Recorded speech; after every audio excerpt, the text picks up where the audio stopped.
Kaip lyginate save su kitais? Mes nuolat lyginame save su aplinkiniais, kartais pranašesniais laikydami save, kartais kitus. Išties gerai, jei lyginame ir stengiamės būti panašus į puikius sportininkus, muzikantus, verslininkus ar virėjus.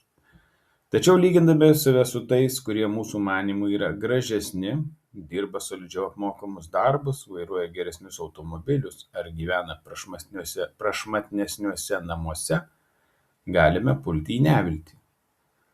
Pasirodo, laimingi žmonės dažnai lyginasi su tais, kurių padėtis yra blogesnė. Tai vadinama žemyneigiu socialiniu lyginimusi.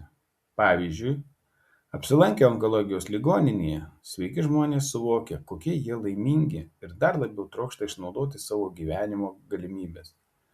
Kai lyginatės su aplinkiniais, ką laikote pranašesniais - save ar kitus?